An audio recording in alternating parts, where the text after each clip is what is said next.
So hello guys, आज हम पढ़ेंगे ब्रैकीथेरेपी का पार्ट थर्ड, है ना। हम पढ़ेंगे, है ना, types of brachytherapy based on implants. ठीक है। तो जैसे कि हमने लास्ट वीडियो में ब्रैकीथेरेपी में पढ़ा था कि ब्रैकीथेरेपी में एक सोर्स होता है ना। उसको हम ट्यूमर के अंदर या फिर ट्यूमर के आसपास रखते हैं, प्लेस करते हैं। ठीक है। और फिर वो रेडिएशन इमिट करता है और वो ट्यूमर को किल करता है ना, रेडिएशन से। तो गाइस, इसमें हम पढ़ेंगे कि क्या बेस्ड ऑन इम्प्लांट कितने टाइप की ब्रैकीथेरेपी होती है ना। और हम पढ़ेंगे कि वो कैसे किल करता है। तो सबसे पहली चीज़ जो ब्रैकीथेरेपी में आती है वो होती है ट्रांसफ़र ट्यूब। वो एक टाइप की ट्यूब होती है ना। ये ट्यूब्स होती हैं जिसके अंदर सोर्स ट्रैवल करता है। ठीक है। पेशेंट की बॉडी तक रीच करने के बाद फिर वहाँ से अलग ट्यूब्स डली होती हैं पेशेंट के अंदर। ठीक है। उनके अंदर भी जो अपना एप्लीकेटर्स या फिर अलग अलग ट्यूब चली होती हैं, है ना।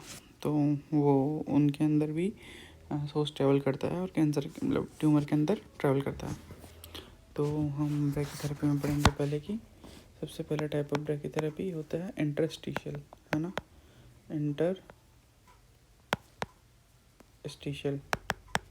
इसमें क्या होता है, इस ब्रैकीथेरेपी में जो ट्यूमर है इसके अंदर हम निडल्स डालते हैं, है ना।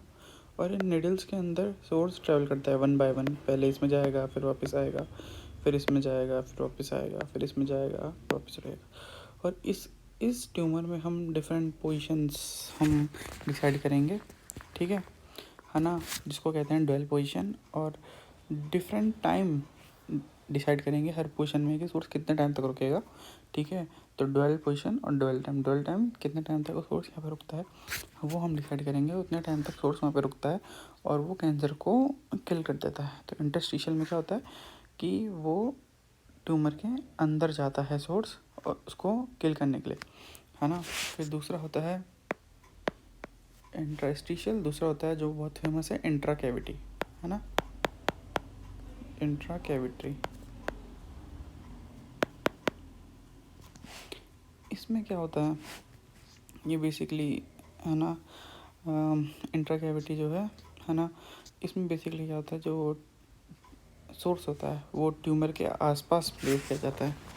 ठीक है ना। ट्यूमर के आसपास प्लेस किया जाता है ताकि हम उससे रेडिएशन निकले और वो ट्यूमर को हिट करे और ट्यूमर को किल करे। ठीक है ना। और जैसे कि इसका बहुत फेमस एप्लीकेटर है फ्लेचर एंड सूट हम इसमें यूज़ करते हैं। ठीक है। उसमें क्या होता है कि एक सेंट्रल टेंडम होता है और दो ओवॉइड्स होते हैं। ठीक है। एक सेंट्रल टेंडम और दो ओवॉइड्स जो ट्यूमर को किल करते हैं। ठीक है। तीसरा होता है ना, इंट्रा ऑपरेटिव।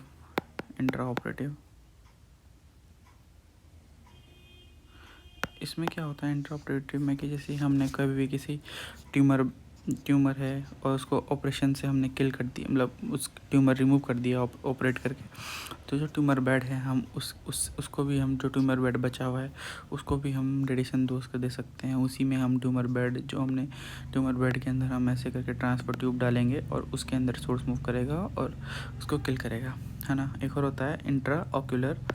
ठीक है। इंट्रा ऑक्यूलर इसमें क्या होता है, हम कोई इम्प्लांट होता है ना, हम मोल्ड बनाते हैं और वो हमारी आइज़ में प्लेस होता है और उसमें जो सोर्स होता है उसमें रखा जाता है ज़्यादा। इसमें परमानेंट सोर्स रखे जाते हैं जिनकी एक्टिविटी कम होती है। ठीक है। मतलब, है ना, हाफ टाइम कम होती है तो वो उसको ट्यूमर को किल कर देते हैं।